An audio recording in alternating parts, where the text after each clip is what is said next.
ಆತ್ಮೀಯ ವಿದ್ಯಾರ್ಥಿಗಳೇ, ನಾನು ಮಲ್ಲಿಕಾರ್ಜುನ ಸಿದ್ರೆಡ್ಡಿ, ವಿದ್ಯಾಸ್ಫೂರ್ತಿ ಪ್ರಕಾಶನ ವಿಜಯಪುರ. ಇವತ್ತು ನಾನು ನಿಮಗೆ ಈ ನವೋದಯದಲ್ಲಿ ಬರುವಂಥ ಗದ್ಯ ಭಾಗದ ಬಗ್ಗೆ ನಾನು ಒಂದು ವಿಡಿಯೋನ ಕೊಡ್ತಾ ಇದ್ದೀನಿ.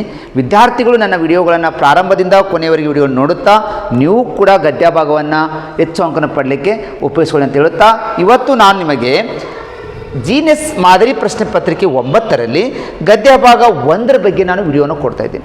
ವಿದ್ಯಾರ್ಥಿಗಳು, ಈ ವಿಡಿಯೋದಲ್ಲಿ ನಾನು ಯಾವ ರೀತಿ ಗದ್ಯ ಭಾಗವನ್ನು ಓದ್ತಾ ಇದ್ದೀನಿ, ಯಾವ ರೀತಿ ಗದ್ಯವನ್ನು ಅರ್ಥ ಮಾಡ್ಕೋತಾ ಇದ್ದೀನಿ, ಅದೇ ಥರ ಯಾವ ರೀತಿ ನಾನು ಪ್ರಶ್ನೆಗಳಿಗೆ ನಾವು ಉತ್ತರವನ್ನು ಹುಡುಕಾಡ್ತಾ ಇದ್ದೀನಿ ಅನ್ನೋದನ್ನು ನೀವು ನೋಡಬೇಕಾಗುತ್ತೆ. ಆದ್ದರಿಂದ ವಿದ್ಯಾರ್ಥಿಗಳೇ, ಮೊದಲು ನಾನು ಯಾವ ರೀತಿ ಕ್ಲಾಸನ್ನು ಮಾಡ್ತಾ ಇದ್ದೀನಿ ಅನ್ನೋದನ್ನು ನೀವು ಪ್ರಾರಂಭದಿಂದ ಕೊನೆಯವರೆಗೆ ನೋಡ್ಕೊಳ್ಳಿ. ಓಕೆ ವಿದ್ಯಾರ್ಥಿಗಳೇ, ಹಾಗಾದರೆ ಇವತ್ತು ನಾನು ನಿಮಗೆ ಕೊಡ್ತಾ ಇರೋದು ಗದ್ಯ ಭಾಗ 1ರಲ್ಲಿ ಕೊಡ್ತಾ ಇದ್ದೀನಿ. ಗದ್ಯ ಭಾಗ 1ರಲ್ಲಿ ಏನಿದೆ ನೋಡಿಕೊಳ್ಳಿ. 100 ಕಾರ್ಖಾನೆಗಳಿರುವ ಕೈಗಾರಿಕಾ ಪ್ರದೇಶದ ನಡುವೆ ಅದೊಂದು ಫ್ರೀಜರ್ ಘಟಕ. 100 ಕಾರ್ಖಾನೆಗಳಿರುವ ಕೈಗಾರಿಕಾ ಪ್ರದೇಶದ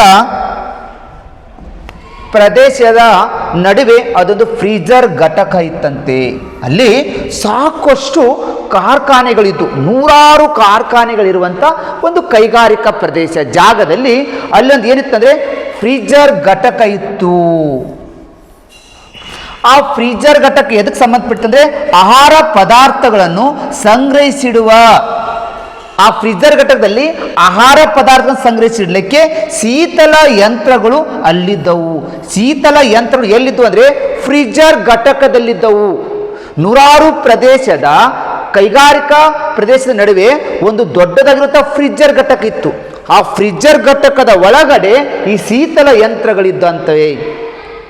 ಈ ಶೀತಲ ಯಂತ್ರಗಳು ಎದಕ್ಕಿದ್ವು ಅಂದರೆ ಆಹಾರ ಪದಾರ್ಥಗಳನ್ನು ಸಂಗ್ರಹಿಸಿಡಲಿಕ್ಕೆ, ಆಹಾರ ಪದಾರ್ಥಗಳು ಕೆಡಬಾರದು ಅನ್ನೋ ಸಲುವಾಗಿ ಏನು ಮಾಡ್ತಾಯಿದ್ರು, ಆಹಾರ ಪದಾರ್ಥಗಳನ್ನು ಹೋಗಿ ಈ ಶೀತಲ ಯಂತ್ರಗಳಲ್ಲಿ ಇಡ್ತಾ ಇದ್ರು. ಆದರೆ ಶೀತಲ ಯಂತ್ರಗಳು ಎದರಲ್ಲಿದ್ದು ಅಂದರೆ ಅವು ಫ್ರೀಜರ್ ಘಟಕದ ಒಳಗಡೆ ಇದ್ದು ಅನ್ನೋದು ನಿಮ್ಗೆ ಗೊತ್ತಿರಬೇಕು. ಒಂದು ದಿನ ಸಂಜೆ ಅಲ್ಲಿ ಕೆಲಸ ಮಾಡುವ ಸಿಬ್ಬಂದಿಗಳು ಕರ್ತವ್ಯ ಮುಗಿಸಿ ಹೊರಟರು.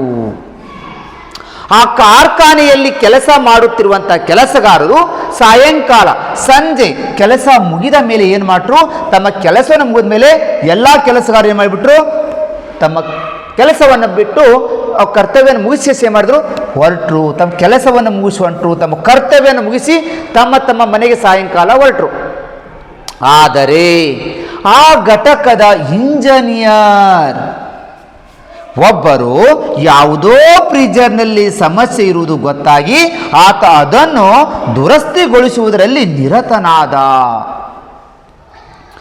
ಎಲ್ಲ ಕೆಲಸಗಾರರು ತಮ್ಮ ಸಮಯ ಆದ ತಕ್ಷಣವೇ ಸಾಯಂಕಾಲ ತಮ್ಮ ಮನೆಗೆ ಏನು ಮಾಡಿದ್ರು, ತಮ್ಮ ಕೆಲಸವನ್ನು ಮುಗಿಸಿ ಮನೆಗೆ ಹೋದ್ರು.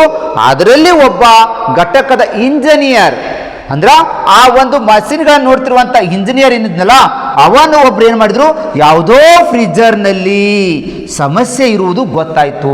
ಒಂದು ಫ್ರೀಜರ್ ಸೌಂಡ್ ಮಾಡಕತ್ತು, ಕೆಟ್ಟಿತ್ತು.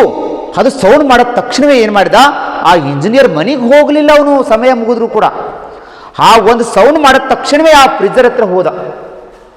ಆ ಫ್ರಿಜ್ಜರ್ ಹತ್ರ ಹೋಗಿ ಸಮಸ್ಯೆ ಗೊತ್ತಾಯಿತು. ಆತ ಏನು ಮಾಡಿದ, ಅವನ ಮನೆಗೆ ಹೋಗದೆ ಆ ಸಮಸ್ಯೆ ಆಗಿರುತ್ತ ಫ್ರಿಜ್ಜರನ್ನು ರಿಪೇರಿ ಮಾಡೋಕ್ಕೆ ಸ್ಟಾರ್ಟ್ ಮಾಡಿಬಿಟ್ಟ, ದುರಸ್ತಿಗೊಳಿಸೋದ್ರಲ್ಲಿ ನಿರತನಾದ. ಅಲ್ಲೇ ಏನು ಮಾಡಿಬಿಟ್ಟ, ಆ ಫ್ರಿಜ್ಜರನ್ನು ರಿಪೇರ್ ಮಾಡ್ಕೋತ ಕುಂತ್ಕೊಂಡ್ಬಿಟ್ಟ. ಎಲ್ಲ ಕೆಲಸಗಾರರು ಮನೆಗೆ ಹೋಗಿದ್ದಾರೆ ಸಾಯಂಕಾಲ ಕೆಲಸ ಮುಗಿಸ್ಕೊಂಡು. ಆದರೆ ಆ ಫ್ರಿಜ್ಜರ್ದಲ್ಲಿ ಸಮಸ್ಯೆ ಬಂದಿರುವಂಥ ಒಬ್ಬ ಇಂಜಿನಿಯರ್ ಮಾಡಿದ, ಆ ಸಮಸ್ಯೆ ಬಂದಿರುವಂಥ ಫ್ರಿಜ್ಜರನ್ನು ರಿಪೇರಿ ಮಾಡುತ್ತಾ ದುರಸ್ತಿಗೊಳಿಸ್ಕೋತ ಅಲ್ಲೇ ಕುಂತ್ಕೊಂಡು ಬಿಟ್ಟ. ಇದನ್ನು ಗಮನಿಸದ, ಅಂದರೆ ಆ ಫ್ರಿಜ್ಜರ್ ಘಟಕದವನ್ನು ರಿಪೇರಿ ಮಾಡ್ತಿದ್ನಲ್ಲ ಇಂಜಿನಿಯರ, ಅವನನ್ನು ನೋಡಲಿಲ್ಲ ವ್ಯಕ್ತಿ. ಇದನ್ನು ಗಮನಿಸಿದ ಓರ್ವ ಸಿಬ್ಬಂದಿ, ಇನ್ನೊಬ್ಬ ಸಿಬ್ಬಂದಿ ಏನು ಮಾಡಿದ, ಹೊರಗಿನಿಂದ ಬೀಗ ಹಾಕಿಬಿಟ್ಟನು. ಸಿಬ್ಬಂದಿ ಇನ್ನೊಬ್ಬ ಏನು ಮಾಡಿದ, ಎಲ್ಲ ಕೆಲಸಗಾರರು ಮನೆಗೆ ಹೋಗಿಬಿಟ್ರು, ಸಮಯ ಮುಗೀತು. ಆದರೆ ಒಳಗಡೆ ಕೂತು ಕೆಲಸ ಮಾಡ್ತಾ ಇದ್ನಲ್ಲ ಇಂಜಿನಿಯರ್, ಅದನ್ನು ಅವನು ನೋಡಲೇ ಇಲ್ಲ. ನೋಡದೆ ಏನು ಮಾಡಿದ, ಸಿಬ್ಬಂದಿ ಅಲ್ಲಿ ಮೇನ್ ಲಾಕ್ ಇರುವಂಥ ಗೇಟಿಂದ ಏನು ಮಾಡಿಬಿಟ್ಟ, ಬೀಗ ಹಾಕಿಬಿಟ್ಟ, ಲಾಕ್ ಹಾಕಿಬಿಟ್ಟು ಬಿಟ್ಟ.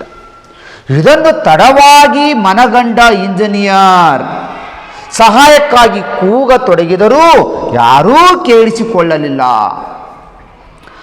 ಆ ಕೆಲಸ ಮಾಡ್ಕೋತ ಕೂತಿದ್ದಲ್ಲ ಇಂಜಿನಿಯರು, ಸಾಯಂಕಾಲ ಆಗ್ಲಿಕ್ಕೆ ಬಂತು, 5 ಗಂಟೆ 4 ಗಂಟೆ 7 ಗಂಟೆ ಆಗ್ಲಿಕ್ಕೆ ಬಂತು. ಅವನು ಕೆಲಸ ಮಾಡ್ಕೋತ ಕುಂತ್ಕೊಂಡಿದ್ದ. ಲಾಸ್ಟ್ ಕೆಲಸ ಮುಗೀತು.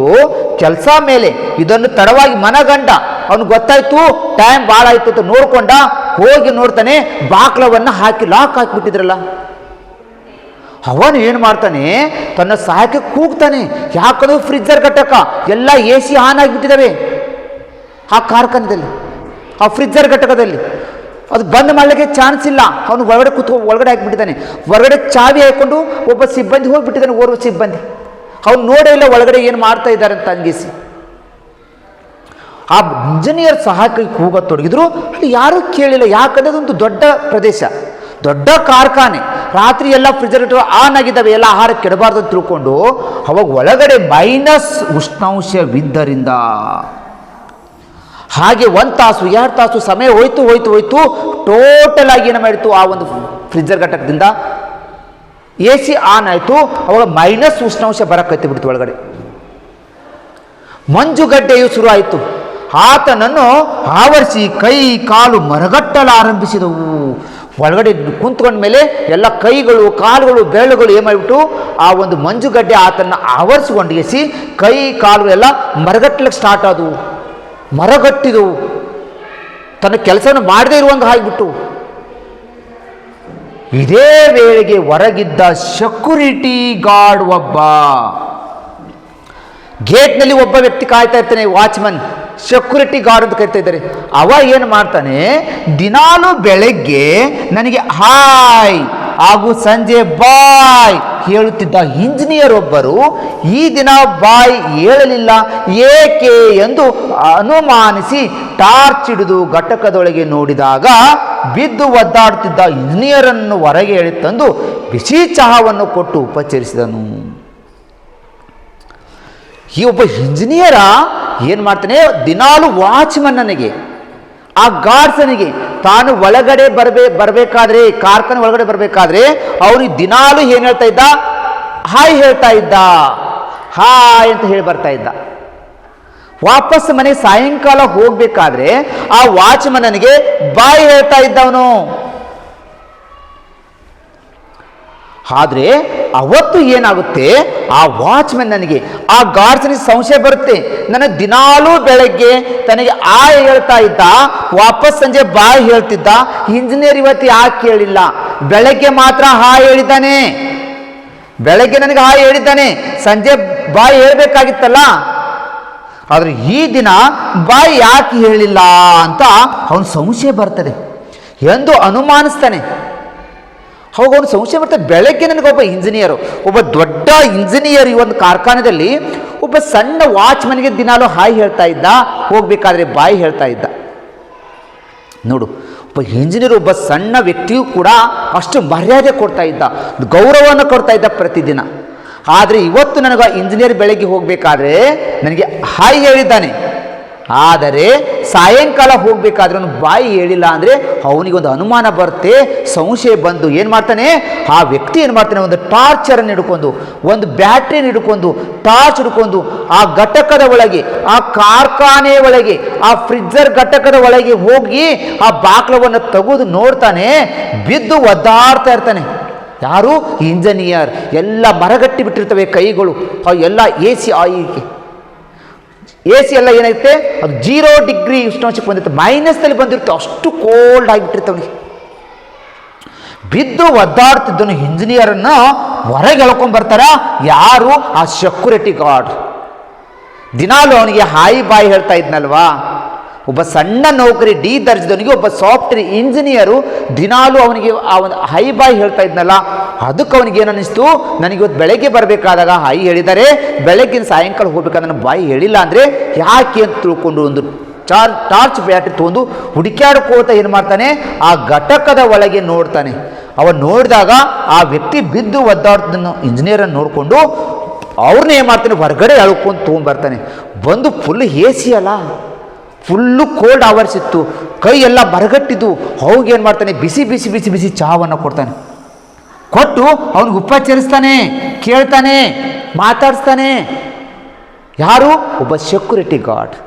ಯಾಕೆ ಸೆಕ್ಯೂರಿಟಿ ಗಾರ್ಡ್ ಅಷ್ಟೇ ಅವ್ರ ಬಗ್ಗೆ ಇಂಜಿನ್ ಬಗ್ಗೆ ಜೀವ ಮಾಡ್ತಾ ಇದ್ದಂದ್ರೆ, ಒಬ್ಬ ದೊಡ್ಡ ನೌಕರಸ್ಥ ಒಬ್ಬ ಸಣ್ಣ ನೌಕರಸ್ಥ ದಿನಾಲೂ ಮಾತಾಡ್ತಾ ಇದ್ನಲ್ಲ, ಅದು ಅವನ ಸರಳತೆ ಅಂತ ಗೊತ್ತಾಗಬೇಕು, ಅವನ ಗುಣಗಳು ಅಂತ ಇಲ್ಲಿ ಅರ್ಥ ಆಗ್ಲಿಕ್ಕೆ ಸಾಧ್ಯ ಆಗುತ್ತೆ. ಅದಕ್ಕೇನು ಮಾಡ್ತಾನೆ, ಈ ಸೆಕ್ಯೂರಿಟಿ ಗಾರ್ಡನ್ನು ಉಪಚರಿಸ್ತಾನೆ. ಇಂಜಿನಿಯರ್ ಆತನನ್ನು ತಬ್ಬಿ ಕೃತಜ್ಞತೆ ಸಲ್ಲಿಸ್ತಾನೆ. ಒಬ್ಬ ದೊಡ್ಡ ಸಾಫ್ಟ್ವೇರ್ ಇಂಜಿನಿಯರ್ ಒಬ್ಬ ಗಾರ್ಡನ್ನು ತೆಕ್ಕಿ ಬಿಡ್ಕೋತಾನೆ, ಜೀವನ ಉಳಿಸಿದಲ್ಲ, ಅದಕ್ಕೆ ಕೃತಜ್ಞತೆ ಹೇಳ್ತಾನೆ. ಈ ನೌಕರ ತೋರಿದ ಒಂದು ಸಣ್ಣ ಗೌರವಪೂರ್ವಕ ನಡವಳಿಕೆ ಆತನ ಜೀವನವನ್ನೇ ಉಳಿಸಿತು. ಪ್ರತಿದಿನ ಒಂದು ಐ ಬೈ ಅನ್ನುವಂಥ ಪದಗಳಿಂದಲೇ ಇವತ್ತೊಬ್ಬ ದೊಡ್ಡ ಸಾಫ್ಟ್ವೇರ್ ಇಂಜಿನಿಯರ್ ಜೀವ ಉಳಿಸಿತು. ಇದು ನಾವು ತಿಳ್ಕೊಬೇಕಾಗಿತ್ತು. ಅಕಸ್ಮಾತಾಗಿ ಅವನ ಹಾಗೆ ಅಂದಿಲ್ಲ ಅಂದರೆ ಆ ಸೆಕ್ಯೂರಿಟಿ ಅವನು ಬಂದು ಹುಡುಕಾಡಕ್ಕೆ ಬರ್ತಾ ಇದ್ದಿಲ್ಲ. ನನಗೆ ಬೆಳಗ್ಗೆ ದಿನಲೂ ಆಯ್ ಹೇಳ್ತಾ ಇದ್ದ, ಹೋಗ್ಬೇಕಾದ್ರೆ ಬಾಯಿ ಹೇಳ್ತಾ ಇದ್ದ.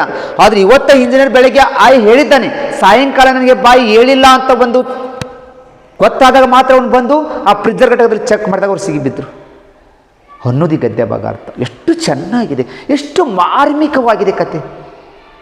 ಪದೇ ಪದೇ ಮಕ್ಕಳು ಇದನ್ನು ಅರ್ಥ ಮಾಡ್ಕೋಬೇಕು, ಓದ್ಕೋಬೇಕು. 1 or 2 ಟೈಮ್ ಓದ್ಕೊಳ್ಳಿ. ಈಗ ಏನು ಮಾಡಿರಿ, ಈ ಗದ್ಯಾಂಶಕ್ಕೆ ಸಂಬಂಧಪಟ್ಟಿರುವಂಥ ಪ್ರಶ್ನೆಗಳಿಗೆ ಹೋದರೆ ಮಾತ್ರ ಉತ್ತರಕ್ಕೆ ಸಾಧ್ಯ ಆಗ್ತಾಯಿದೆ. ನೀವು ಎಲ್ಲ ಪ್ರಶ್ನೆಗೂ ಸರಿ ಉತ್ತರಿಸ್ಬೇಕಾದ್ರೆ ಗದ್ಯ ಭಾಗವನ್ನು ಸರಿಯಾಗಿ ಓದ್ಕೋಬೇಕು, ಸರಿಯಾಗಿ ಅರ್ಥ ಮಾಡ್ಕೋಬೇಕು. ಪ್ರತಿ ಪ್ರಶ್ನೆಗೆ ಉತ್ತರ ಎಲ್ಲಿದೆಯೋ ಗದ್ಯ ಭಾಗದಲ್ಲಿ ನೀವು ವಾಪಸ್ ನೀಡಿದಾಗ ಈಸಿಯಾಗಿ ಸಿಗಲಿಕ್ಕೆ ಸಾಧ್ಯ ಆಗ್ತಾಯಿದೆ. ಹಾಗಾದರೆ ವಿದ್ಯಾರ್ಥಿಗಳೇ, ಈ ಗದ್ಯ ಭಾಗಕ್ಕೆ ಒಂದಕ್ಕೆ ಸಂಬಂಧಪಟ್ಟಿರುವಂಥ ಮೊದಲನೇ ಪ್ರಶ್ನೆ ನೋಡೋಣ. ಪ್ರಶ್ನೆ ಸಂಖ್ಯೆ 1 ಏನಿದೆ? ಪ್ರಶ್ನೆ ಸಂಖ್ಯೆ 1ರಲ್ಲಿ ಶೀತಲ ಯಂತ್ರ ಯಾವ ಉದ್ದೇಶಕ್ಕಾಗಿ ಬಳಸಲಾಗಿತ್ತು? 4 ಆಯ್ಕೆ ಕೊಟ್ಟಿದ್ದಾರೆ. ಮೊದಲನೇ ಪ್ರಶ್ನೆ ಮೊದಲನೇ ಲೈನ್ದಲ್ಲಿ ಉತ್ತರ ಇದೆ. ಶೀತಲ ಯಂತ್ರ ಯಾವ ಉದ್ದೇಶಕ್ಕಾಗಿ ಬಳಸಲಾಗಿತ್ತು? ಮೀನು ಸಂಗ್ರಹಕ್ಕೆ ಅಂತ ಏನಾದರೂ ಗದ್ಯ ಭಾಗ ಕೊಟ್ಟಾರ? ತಪ್ಪು. ಮಂಜುಗಡ್ಡೆಯ ತಯಾರಿಸಲು ಈ ಫ್ರಿಜ್ಜರ್ ಘಟಕ ಗದ್ಯ ಭಾಗ ಕೊಟ್ಟಾರ? ಕೊಟ್ಟಿಲ್ಲ, ಇದು ತಪ್ಪು. ಮಾಂಸ ಸಂಗ್ರಹಿಸಲು ಅಂತ ಏನಾದರೂ ಗದ್ಯ ಭಾಗ ಕೊಟ್ಟಿದ್ದಾರಾ? ಇದು ಕೊಟ್ಟಿಲ್ಲ. ಗದ್ಯ ಭಾಗ ಕೊಟ್ಟಿದ್ದಾರೆ. ಈ ಶೀತಲ ಯಂತ್ರ ಯಾವ ಉದ್ದೇಶಕ್ಕಾಗಿ ಬಳಸಲಾಗಿತ್ತು ಅಂದರೆ ಅವ್ರು ಹೇಳ್ತಾ ಇರೋದು ಆಹಾರ ಸಂಗ್ರಹಿಸಲು ಅಂತ ನಿಮಗೆ ಮೊದಲೇ ಲೈನ್ದಲ್ಲಿ ಕೊಟ್ಟಿರೋದ್ರಿಂದ ಸರಿಯಾದ ಉತ್ತರ ಡಿ ರೈಟ್ ಆಗ್ತಾ ಇದೆ. ಒಂದನೇ ಪ್ರಶ್ನೆ ನೇರವಾದ ಪ್ರಶ್ನೆ, ಎಲ್ಲ ವಿದ್ಯಾರ್ಥಿಗಳು ಸರಿ ಉತ್ತರಿಸ್ತಾರೆ ಅಂದರೆ ನಾವು ಸರಿ ಉತ್ತರಿಸಲೇಬೇಕು. ಹಾಗಾದರೆ ಈಗ 2ನೇ ಪ್ರಶ್ನೆ ಬರ್ತಾ ಇದ್ದೀನಿ. 62 ಇಂಜಿನಿಯರರ ಯಾವ ಗುಣವು ಅವರನ್ನು ಸಾವಿನ ದವಡೆಯಿಂದ ಪಾರು ಮಾಡಿತು? ಸಾವಿನ ದವಡೆಯಿಂದ ಜೀವ ಉಳಿತು. ಇಂಜಿನಿಯರರ ಜೀವ ಉಳಿತು. ಅವರು ಯಾವ ಗುಣದಿಂದ ಅವರು ಸಾವಿನದಿಂದ ಪಾರಾದರು ಅಂತ ಕೊಡ್ತಾ ಇದ್ದಾರೆ. ನೋಡು, ಒಬ್ಬ ದೊಡ್ಡ ಸಾಫ್ಟ್ವೇರ್ ಇಂಜಿನಿಯರ ಒಂದು ಕಾರ್ಖಾನೆಯಲ್ಲಿ ಗೇಟಿನ ಕೆಲಸ ಮಾಡುವಂಥ ಒಬ್ಬ ವ್ಯಕ್ತಿಗೆ ದಿನಾಲೂ ಅವನಿಗೆ ಹಾಯ್ ಹೇಳ್ತಾ ಇದ್ರು, ಅದು ಅವರು ಬಾಯಿ ಹೇಳ್ತಾ ಇದ್ರು. ಹಾಗಂದ್ರೆ ಅವ್ರು ಯಾವ ಗುಣವನ್ನು ತಂದಾಗ 4 ಆಯ್ಕೆದಲ್ಲಿ ಇದಕ್ಕೆ ಕರ್ತವ್ಯ ಪರತೆ ತಪ್ಪು, ಪರೋಪಕಾರ ಆಗುವುದಿಲ್ಲ, ಸಹಾನುಶೀಲತೆ ಅಲ್ಲ, ಅವರ ಬಳಿ ಸರಳತೆ ಇತ್ತು, ಸರಳ ಗುಣ ಇತ್ತು ಅಂತ. ದೊಡ್ಡ ಇಂಜಿನಿಯರ್ ಆದರೂ ಕೂಡ ಅವನ ಹತ್ರ ಸೊಕ್ಕಿದ್ದಿಲ್ಲ. ಒಬ್ಬ ಡಿ ದರ್ಜೆ ಇರುವಂಥ ಒಬ್ಬ ವಾಚ್ಮನ್, ಒಬ್ಬ ವಾರ್ಡನ್ನು ಕೂಡ ದಿನಾಲು ಮಾತಾಡ್ತಾ ಇದ್ದ, ನಕ್ಕೋತ ಹಾಯ್ ಹೇಳ್ತಾ ಇದ್ದ, ಹೋಗ್ಬೇಕಾದ್ರೆ ಬಾಯಿ ಹೇಳ್ತಾ ಇದ್ನಲ್ವಾ, ಅದು ಅವನ ಸರಳತೆ ಅಂತ ಗೊತ್ತಾಗುತ್ತೆ. ಈ ಥರ ನಿಮಗೆ ಗುಣ ಅಂತ ಕೊಟ್ಟರು ಅಂದರೆ ಗದ್ಯ ಭಾಗದಲ್ಲಿ ನಿಮಗೆ ಸೆಂಟೆನ್ಸ್ ಕಥೆನ ಅರ್ಥ ಮಾಡ್ಕೋಬೇಕು. ದಿನಾಲು ಇದು ಏನು ಹೇಳ್ತಾ ಇತ್ತಂದರೆ ಗುಣ ಅಂತ ಬಂದಾಗ ಈ ಲಕ್ಷಣಗಳು ಆ ವ್ಯಕ್ತಿಯಲ್ಲಿ ಬೇರುವಂಥ ಸಿಟ್ಟು, ಸ್ವಭಾವ, ಅವನ ಸಂತೋಷ, ದುಃಖದ ಮೇಲೆ ಪ್ರಶ್ನೆಗಳು ಅರ್ಥ ಮಾಡ್ಕೋಬೇಕಾಗುತ್ತೆ. ಅಂದರೆ ದಿನಾಲೂ ಅವನ ಒಬ್ಬ ವಾಚ್ಮನನ್ನು, ಒಬ್ಬನ ವಾರ್ಡನನ್ನು ಪ್ರತಿದಿನಾನು ಬೆಳಗ್ಗೆ ಮತ್ತು ಸಾಯಂಕಾಲ ಮಾತಾಡ್ತಿದ್ದಂದರೆ ಅದು ಅವನ ಸರಳತೆ ಅಂತ ನಿಮ್ಗೆ ಅರ್ಥ ಆಗ್ತಾ ಇದೆ. ಸರಿಯಾದ ಆಯ್ಕೆ ಸಿ ರೈಟ್ ಆಗ್ತಾ ಇದೆ. ಈ ಥರ ಆಗುವುದಿಲ್ಲ ಅನ್ನೋದನ್ನು ತೆಗೆದ್ರೆ ಮಾತ್ರ ನಿಮ್ಗೆ ರೈಟ್ ಆಗಲಿಕ್ಕೆ ಸಾಧ್ಯ ಆಗುತ್ತೆ. Very very important question. ಭಾಳ ಮಕ್ಕಳಿಗೆ ಪ್ರಶ್ನೆ ರಾಂಗ್ ಮಾಡ್ತಾ ಇರ್ತೀರಿ. ಹಾಗಾದರೆ ಪ್ರಶ್ನೆ ಸಂಖ್ಯೆ 63 ಬರ್ತಾ ಇದ್ದೇನೆ. ಇಂಜಿನಿಯರನ ಧ್ವನಿ ಯಾರಿಗೂ ಕೇಳಲಿಲ್ಲ, ಯಾಕೆ?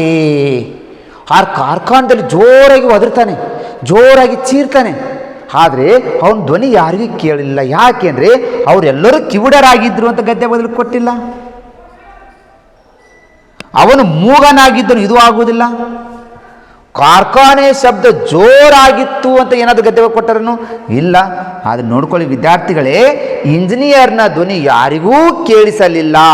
ಯಾಕಂದರೆ ಅಲ್ಲಿ ಕಾರ್ಖಾನೆಗೆ ಏನಂದರೆ ಬೀಗ ಆಗಲಾಗಿತ್ತು ಅಂತ ಕೊಟ್ಟಿದ್ರು. ಎಲ್ಲರೂ ಸಾಯಂಕಾಲ ತಮ್ಮ ಕೆಲಸವನ್ನು ಮುಗಿಸಿ ತಮ್ಮ ಕರ್ತವ್ಯವನ್ನು ಮುಗಿಸಿ ಹೋದರು. ಆ ಸಮಯದಲ್ಲಿ ಒಬ್ಬ ಸಿಬ್ಬಂದಿ ಏನು ಮಾಡ್ತಾನೆ, ಅಲ್ಲಿ ಲಾಕ್ ಹಾಕಿ ಹೋಗ್ತಾ ಇದ್ದಾನೆ ಅಂತ ಕೊಟ್ಟಿದ್ರು. ಯಾಕೆ ಅವನಿಗೆ ಧ್ವನಿ ಇಷ್ಟು ಚೀರಿದ್ರು ಕೇಳಿಲ್ಲ ಅಂದರೆ ಕಾರ್ಖಾನೆಗೆ ಬೀಗ ಹಾಕಲಾಗಿತ್ತು, ಆದ್ದರಿಂದ ಅಲ್ಲಿ ಯಾರಿಗೂ ಧ್ವನಿ ಕೇಳಿಲ್ಲ ಅನ್ನೋದು ಸರಿಯಾದ ಉತ್ತರ. 3 ಪ್ರಶ್ನೆಗಳು ನೇರವಾದ ಪ್ರಶ್ನೆಗಳು. ನಾವು 3ಕ್ಕೂ 3 ಅಂಕವನ್ನು ಪಡೆದಿದ್ದೇವೆ. ಅಂದರೆ ನೆಕ್ಸ್ಟ್ ಪ್ರಶ್ನೆ ಹೋಗ್ತಾ ಇದ್ದೇವೆ. ಪ್ರಶ್ನೆ ಸಂಖ್ಯೆ 64.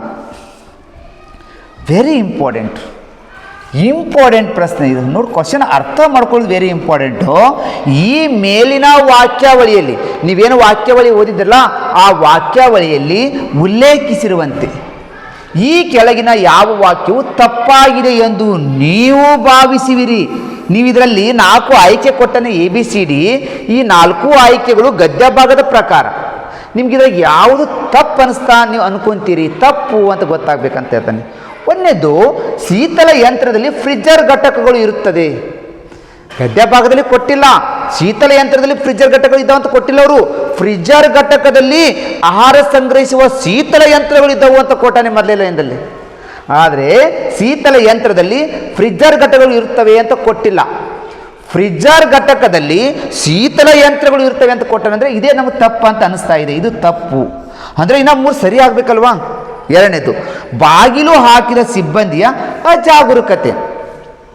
ಎಲ್ಲರೂ 4ವರೆಗೆ ಹೋಗಿಬಿಟ್ರು ತಮ್ಮ ಕೆಲಸವನ್ನು ಮುಗಿಸಲು ತಿಳ್ಕೊಂಡು ಅವನೇನು ಮಾಡಿಬಿಟ್ಟ, ಒಳಗಡೆ ಹೋಗಲದೆ ಬ್ಲಾಕ್ ಹಾಕೊಂಡು ಹೋಗ್ಬಿಟ್ಟ. ಇದು ಅವನ ಅಜಾಗರೂಕತೆ. ಇದು ಸರಿಯಾದ ಉತ್ತರ, ಇದು ಕರೆಕ್ಟ್. ಇದು ಎಲ್ಲರೂ 4ವರೆಗೆ ಹೋದ್ರು ಕೆಲಸ ಮುಗಿಸಿ ಅಂತ ತಿಳ್ಕೊಂಡು ಏನು ಮಾಡಿದ, ಅವನು ಅಜಾಗರೂಕತೆಯಿಂದ, ಯಾವುದು ಜಾಗರೂಕತೆ ಇರದೇ ಏನು ಮಾಡಿದ, ಒಳಗಡೆ ನೋಡಲಿಲ್ಲ. ಎಲ್ಲರೂ 4ವರೆಗೆ ಸಾಯಂಕಾಲ ಹೋಗ್ಯಾರ ಕೆಲಸ ಅಂತ ತಿಳ್ಕೊಂಡು ಆ ಬಾಗಿಲಕ್ಕೆ ಏನು ಮಾಡಿಬಿಟ್ಟ, ಲಾಕ್ ಹಾಕೊಂಡು ಹೋಗ್ಬಿಟ್ಟ ಓರ್ವ ಸಿಬ್ಬಂದಿ. ಇದು ಸರಿಯಾಗಿದೆ. 3, ಸೆಕ್ಯೂರಿಟಿ ಗಾರ್ಡ್ನ ಕರ್ತವ್ಯ ಪ್ರಜ್ಞೆ. ಇದು ಕರೆಕ್ಟ್ ಇದೆ. ಸೆಕ್ಯೂರಿಟಿ ಗಾರ್ಡ್ನ ಅವನ ಕರ್ತವ್ಯ ಪ್ರಜ್ಞೆ ಅದು. ಅವನೊಬ್ಬ ಸೆಕ್ಯೂರಿಟಿ ಗಾರ್ಡ್ ಇದ್ದಾನಂತಂದರೆ ಅವನು ಅಂತ ಇದನ್ನ ಬೆಳಗ್ಗೆ ಜಾಗದಲ್ಲಿ ಹಾಯಿ ಹೇಳಿದ, ಸಾಯಂಕಾಲ ಬಾಯಿ ಹೇಳಿದ. ಅದು ಇವತ್ತು ವ್ಯಕ್ತಿನಾಗ ವಾಪಸ್ ಬಾಯಿ ಹೇಳಿಲ್ಲ ಅಂದಾಗ ಅವನು ಅವನು ಏನಾಗಿದ್ದ, ಕರ್ತವ್ಯ ಪ್ರಜ್ಞೆ ಇತ್ತಲ್ಲ, ಅದಕ್ಕೆ ಅವ ಏನು ಮಾಡಿದ, ಟಾರ್ಚರ್ ಹಿಡ್ಕೊಂಡು ಹುಡುಕಾಡಲಿಕ್ಕೆ ಶುರು ಮಾಡಿದ ಅಂತ ಕೊಟ್ಟಿದ್ದಾರೆ ಗದ್ಯ ಭಾಗದಲ್ಲಿ. ಇದು ಸರಿ ಇದೆ. ಇಂಜಿನಿಯರರ ಜಾಗರೂಕ ಕರ್ತವ್ಯ ನಿಷ್ಠೆ. ಎಲ್ಲರೂ ಕೆಲಸ ಮುಗಿಸಿ 4ವರೆಗೆ ಸಾಯಂಕಾಲ ಹೋಗ್ಯಾರಂದ್ರೆ ಇವನು ಹೋಗಿಬಿಡ್ಬೇಕಾಗಿತ್ತು ಇಂಜಿನಿಯರು. ಅಲ್ಲಿ ಯಾವುದೋ ಒಂದು ಫ್ರಿಜ್ಜರ್ ಘಟಕ ಸೌಂಡ್ ಬಂತು, ಒದ್ರಾಕ್ ಶುರು ಮಾಡ್ತು. ಹೌದು, ಏನು ಪ್ರಾಬ್ಲಮ್ ಅಂತ ನೋಡಕ್ಕೆ ಹೋದ್ನಾ, ಅಲ್ಲಿ ರಿಪೇರಿ ಮಾಡ್ಕೋತ ಕೂತ್ಕೊಂಡ್ಬಿಟ್ಟ, ದುರಸ್ತಿ ಮಾಡ್ಕೋತ ಕೂತ್ಕೊಂಡ್ಬಿಟ್ಟ ಅಂತಿದ್ದಾನೆ. ಇಂಜಿನಿಯರ ಜಾಗರೂಕ ಕರ್ತವ್ಯ ನಿಷ್ಠೆ ಇದು ಸರಿನೇ ಇದೆ. ಈ ಮೇಲಿನ ವಾಕ್ಯಾವಳಿಯಲ್ಲಿ ಉಲ್ಲೇಖಿಸಿರುವಂತೆ ಈ ಕೆಳಗಿನ ಯಾವ ವಾಕ್ಯವು ತಪ್ಪಾಗಿದೆ ಎಂದು ನೀವು ಭಾವಿಸಿರಂದರೆ ಶೀತಲ ಯಂತ್ರದಲ್ಲಿ ಫ್ರಿಜ್ಜರ್ ಘಟಕಗಳು ಇರುತ್ತವೆ ಅನ್ನೋದು ಇದು ತಪ್ಪಾಗಿರುವಂಥ ವಾಕ್ಯ. ನಮಗಲ್ಲಿ ಕೊಟ್ಟಿದ್ದು ಫ್ರಿಜ್ಜರ್ ಘಟಕದಲ್ಲಿ ಶೀತಲ ಯಂತ್ರಗಳು ಇದ್ದಾವಂತ ಕೊಟ್ಟಿದ್ದಾನೆ. ಆದರೆ ಅದನ್ನು ಇವನು ರಿವರ್ಸ್ ಆಗಿ ಕೊಟ್ಟಿರೋದ್ರಿಂದ ಸರಿಯಾದ ಆಯ್ಕೆ ಎ ರೈಟ್ ಆಗ್ತಾ ಇದೆ. ಇದು ಕೂಡ ಇಂಪಾರ್ಟೆಂಟ್ ಪ್ರಶ್ನೆ. ಇಂಥ ಪ್ರಶ್ನೆಗಳನ್ನು ಮಕ್ಕಳು ಯೋಚನೆ ಮಾಡಿ ಬಿಡಿಸ್ರಿ, ಬೇಗನೆ ಹಾಕ್ಲಿಕ್ಕೆ ಹೋಗಬೇಡಿ ಅಂತ ಹೇಳ್ತಾ ಇದ್ದೀನಿ. ಹಾಗಾದರೆ ಲಾಸ್ಟ್ ಕ್ವಶನ್ ಕೊಡ್ತಾ ಇದ್ದೀನಿ. 65, ಟಾರ್ಚ್ ಹಾಕಿ ಹುಡುಕಿದಾಗ ಸಿಕ್ಕ ದೃಶ್ಯ. ನೋಡಿ ಎಷ್ಟು ಪ್ರಶ್ನೆ ಚೆನ್ನಾಗಿದೆ. ಆ ಗಾರ್ಡ್ ಇದ್ದಾನಲ್ಲ, ಆ ಗಾರ್ಡ್ ಲಾಸ್ಟ್ ಅನಿಸುತ್ತೆ ಅವನಿಗೆ, ನನಗೆ ವಾಪಸ್ ಹೋಗಬೇಕಾದಾಗ ಇಂಜಿನಿಯರ್ನಿಗೆ ಬಾಯಿ ಹೇಳಿಲ್ಲ ಅಂತ ತಿಳ್ಕೊಂಡು ಟಾರ್ಚ್ ತಂದು ಆ ಫ್ರಿಜ್ಜರ್ ಘಟಕದಲ್ಲಿ ಆ ಕಾರ್ಖಾನೆಯಲ್ಲಿ ಹುಡುಕಾಡ್ತಾನೆ. ಅವನು ಹುಡುಕಾಡ್ರೆ ಸಿಕ್ಕ ದೃಶ್ಯ. ಫ್ರಿಜ್ಜರ್ ಕೆಟ್ಟು ಹೋಗಿದ್ದು ಸಿಕ್ಕದ, ಗದ್ದೆ ಬದಲು ಕೊಟ್ಟಿಲ್ಲ. ಫ್ರಿಜ್ಜರ್ ಸುಟ್ಟು ಹೋದದ್ದು ಸಿಕ್ಕದ, ಗದ್ದೆ ಬದಲು ಕೊಟ್ಟಿಲ್ಲ. ಬಿದ್ದು ಒದ್ದಾಡುವ ನೌಕರನ ನೋಡ್ತಾನೆ ಅಂತ ಗದ್ದೆ ಭಾಗದಲ್ಲಿ ಕೊಟ್ಟಿದ್ದಾನೆ. ಕಾರ್ಖಾನೆಯಲ್ಲಿನ ದ್ರವದ ದೃಶ್ಯ ಅಂತ ಕೊಟ್ಟೇ ಇಲ್ಲ. ಗದ್ಯ ಭಾಗದ ಪ್ರಕಾರ ಆ ಒಂದು ಗಾರ್ಡ್ ಕೆಲಸ ಮಾಡುವಂಥವನು ಲಾಸ್ಟ್ಗೆ ಅವನು ಸಂಶಯ ಬಂದು ಒಂದು ಟಾರ್ಚ್ ಹಿಡ್ಕೊಂಡು ಕಾರ್ಖಾನೆಯಲ್ಲಿ ಹೋಗಿ ಬಾಗಿಲು ತೆಗೆದು ನೋಡಿದಾಗ ಅವನಿಗೆ ಬಿದ್ದು ಒದ್ದಾಡುವ ಇಂಜಿನಿಯರ್ ಸಿಗ್ತಾನೆ ಅನ್ನೋದು ಗದ್ಯ ಕೊಟ್ಟಿರೋದ್ರಿಂದ ಸರಿಯಾದ ಆಯ್ಕೆ ಸಿ ಆಗ್ತಾ ಇದೆ. ಈ ಥರ ವಿದ್ಯಾರ್ಥಿಗಳು ಇಂಥ ಸ್ವಲ್ಪ ಕ್ಲಿಷ್ಟಕರ ಪ್ರಶ್ನೆಗಳು 20 ಪ್ರಶ್ನೆಗಳಿಗೆ ನಿಮಗೆ 3ರಿಂದ 4 ಪ್ರಶ್ನೆಗಳು ಕ್ಲಿಷ್ಟಕರವಾಗಿ ಕೊಟ್ಟಿರ್ತಾರೆ. ಎಲ್ಲ ಪ್ರಶ್ನೆಗೂ ನೀವು ಸರಿ ಉತ್ತರಿಸಬೇಕು. ಕ್ಲಿಷ್ಟಕರ ಪ್ರಶ್ನೆಗೆ ಸರಿ ಕೊಟ್ಟುವಂಥ ಮಕ್ಕಳು ಮಾತ್ರ ನವೋದಯ ಆಯ್ಕೆ ಆಗಲಿಕ್ಕೆ ಸಾಧ್ಯ ಆಗ್ತಾಯಿದೆ. ಇಂಥ ಗದ್ಯ ಭಾಗಗಳು ಬಂದಾಗ, ಇಂಥ ಪ್ರಶ್ನೆಗಳು ಬಂದಾಗ ಮಕ್ಕಳು ಪದೇ ಪದೇ ಗದ್ಯವನ್ನು ಓದಿಕೊಂಡು ನೀವು ಬಿಡಿಸ್ತಾ ಹೋದರೆ ಮಾತ್ರ ನಿಮಗೆ ಹೆಚ್ಚು ಅಂಕ ಸಿಗಲಿಕ್ಕೆ ಸಾಧ್ಯ ಆಗ್ತಾಯಿದೆ. ಓಕೆ ವಿದ್ಯಾರ್ಥಿಗಳೇ, ಈ ಥರ ನನ್ನ ವಿಡಿಯೋಗಳನ್ನು ನಮಗೆ ಗದ್ಯ ಭಾಗದ ಅತಿ ಹೆಚ್ಚು ಸ್ಕೋರ್ ಮಾಡಲಿ, ಗದ್ಯಾಂಶದಲ್ಲಿ ಕೂಡ ನೀವು ಹೆಚ್ಚು ಅಂಕವನ್ನು ಪಡೀಲಿ. ಯಾಕಂದರೆ ನೀವು ಇಷ್ಟಪಟ್ಟು ನೀವು ಕನ್ನಡ ಭಾಷೆನ ಆಯ್ಕೆ ಮಾಡಿಕೊಂಡಿದ್ದೀರಿ, ಅದ್ರ ಸಲುವಾಗಿ ನೀವು ಹೆಚ್ಚು ಅಂಕವನ್ನು ಪಡಿಬೇಕಾದ್ರೆ ಇದು ನಂತರನೇ ನೀವು ಏನು ಮಾಡಿರಿ, ಕನ್ನಡವನ್ನು ನಿರರ್ಗಳವಾಗಿ ಓದನ್ನು ಕಲ್ತ್ಕೊಳ್ಳಿ.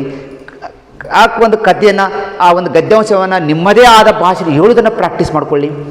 ಪ್ರತಿ ಪ್ರಶ್ನೆ ಗದ್ಯ ಭಾಗ ಓದಿದ ಮೇಲೆ ಆ ಪ್ರಶ್ನೆಗೆ ಸಂಬಂಧಪಟ್ಟಿರುವಂಥದ್ದನ್ನು ಪ್ರಶ್ನೆ ನೋಡಿಕೊಂಡು ಆ ಪ್ರಶ್ನೆ ಗದ್ಯ ಭಾಗದ ಎಲ್ಲಿ ಬರ್ತಾ ಇದೆ ಅನ್ನೋದನ್ನು ನೋಡ್ಕೊಂಡು ನೀವು ಉತ್ತರಿಸಿದರೆ ನೀವು ಕೂಡ ಹೆಚ್ಚು ಅಂಕವನ್ನು ಪಡಲಿಕ್ಕೆ ಸಾಧ್ಯ ಆಗ್ತದೆ ಅಂತ ಹೇಳುತ್ತಾ ಇಲ್ಲಿಗೆ ನನ್ನ ಈ ಕ್ಲಾಸನ್ನು ಮುಗಿಸುತ್ತೇನೆ.